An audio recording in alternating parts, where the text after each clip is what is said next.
Good morning, YouTube. I wanted to do a video to show you what I have going on in my porch this morning. This is 2021 gardening.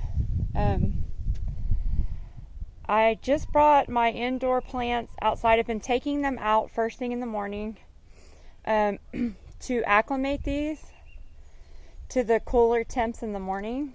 If you just take them straight out from the light to your garden, you're going to shock them and they're going to die. I've done that many times. It doesn't take long to acclimate them. I've been doing this, taking them out first thing in the morning when the sun's still down, and leaving them for several hours. And you can see on this green bean that it didn't like that the first day. So he's just gonna have to get over himself, because this is where he belongs, is outside. So this will be okay. So that's just, it's hardening. You're hardening them. So these are my green beans and squash. I think this right here, I just noticed this morning, this is turning a little bit yellow, so I may be giving them too much water here. Usually yellow leaves means I'll probably let this squash dry out a little bit more before I water. My okras are doing well. And then I have pickling cucumbers. I just call them pickles because that's what they're going to be. Anyways, so that's still my seeds starting. They're my babies. It's a lot of work. I wanted to show you over here my peppers that I planted. Here, I have a whole bunch. So these are up on my porch out of my garden because they will cross-pollinate with your other plants, and you'll end up with like hot tomatoes or hot anything. You don't want to grow your hot peppers inside your garden. They need to be away. And so my garden is over here, so that's definitely far enough away. So the planting of the peppers, I put these in 5-gallon garden bags. You can find them on Amazon pretty easy. So I'm really crunched on time. It's hard enough for me to make time to make videos, but you can do a real simple Amazon search and find those 5-gallon garden bags. My dirt, again, the dirt is a mystery. When I'm lazy and I have money, I just buy the expensive dirt from the stores. But as I've spent so much money on dirt this year that I'm not in a position to do that anymore. So these last bags here were filled up with, I think I shared in my last video how we're doing dirt.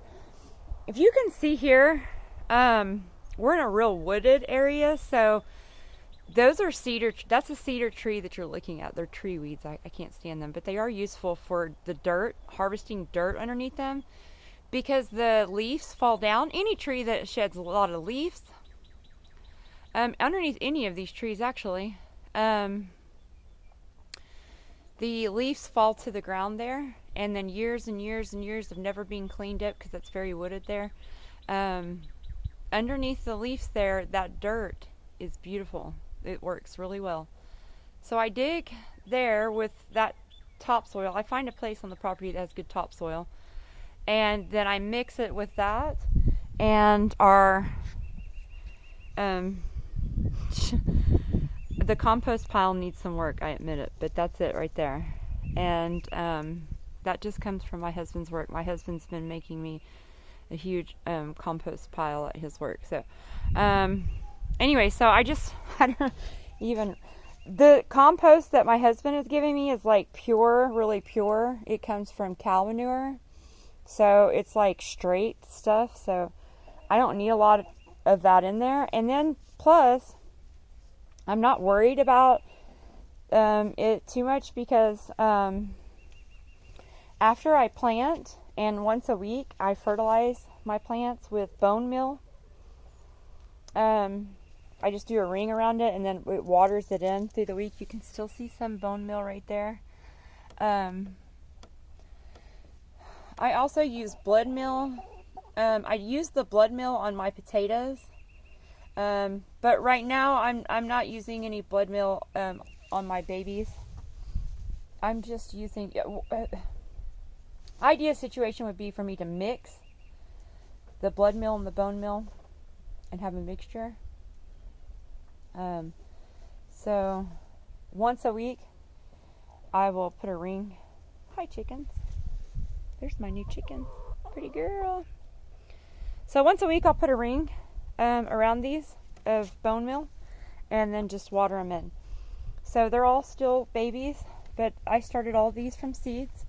Believe it or not, and they're kind of mixed up now, so that's kind of how gardening life goes. But I could probably be more organized, but I'm not. I have a lot going on.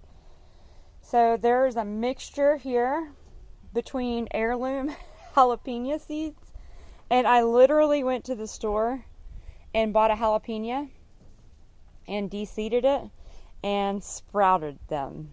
So some of them are heirloom and some of them are from a store bought jalapeno. These are all jalapeno peppers.